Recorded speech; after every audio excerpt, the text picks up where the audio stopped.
already know what it is. Lil Tay, the self-proclaimed youngest flexer of the century. Only 9 years old and already richer than all you broke haters.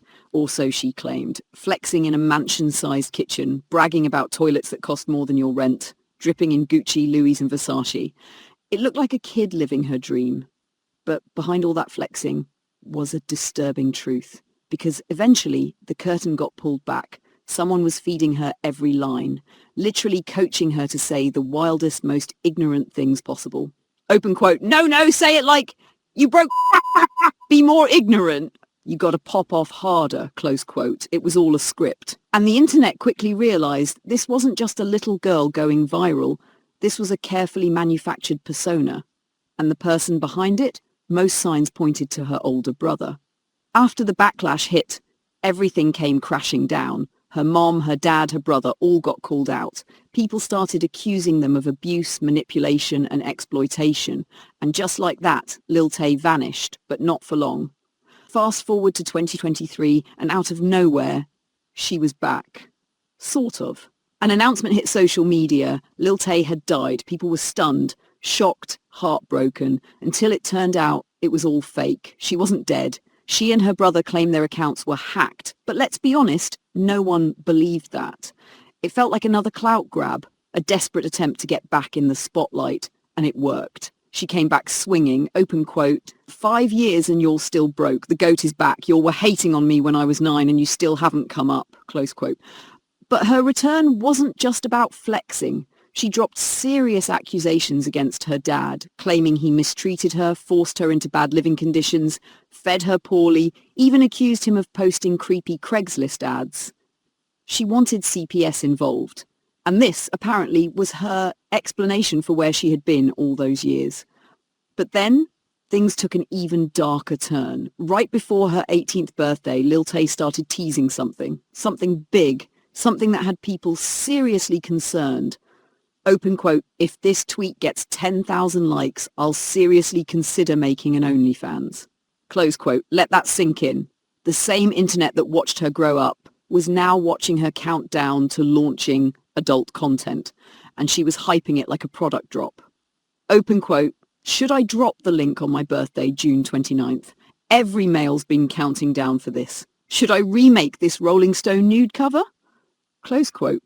It was disturbing, and the worst part, she knew exactly what she was doing. She even posted a shirtless photo in a corn star in training shirt. It was all calculated. It wasn't subtle, and it was working. But here's the thing, if you were seriously counting down the days for Lil Tay to turn 18, you need to be on an FBI watch list. She ran polls asking if she should drop the link. 2/3 of people told her, don't do it. Open quote.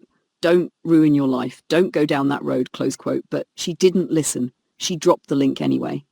And even though her account got suspended for a week, she came right back because this is Elon's Twitter. Nothing is ever truly banned. Open quote, I'm 18 now. Where the pay pig's at, link drops tomorrow, 3 p.m. EST.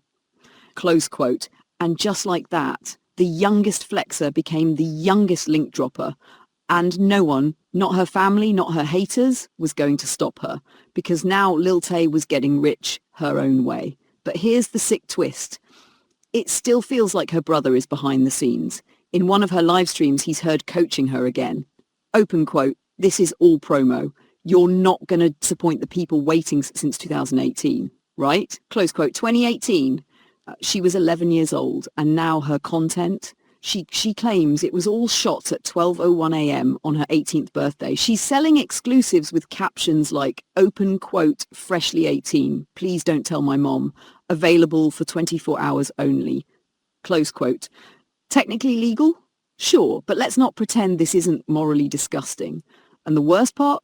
It paid off. She claimed to have made $1 million in just $500,000 in subscriptions. Another half in personal messages, thousands more in tips. She broke OnlyFans just like Bad Baby did before her. But this feels even more disturbing. This wasn't just a viral moment. It was the final form of a girl who was exploited as a child, now exploiting herself the first moment she legally could. It's not just sad, it's sick. Social media platforms need to start asking serious questions.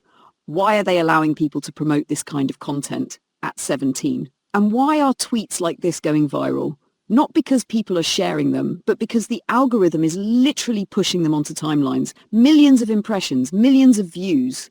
For what? Look, I get it, people want to make money, but when the road to riches looks like this, maybe we need to ask ourselves what the cost really is. And if you're one of the people subscribing to this, you need help.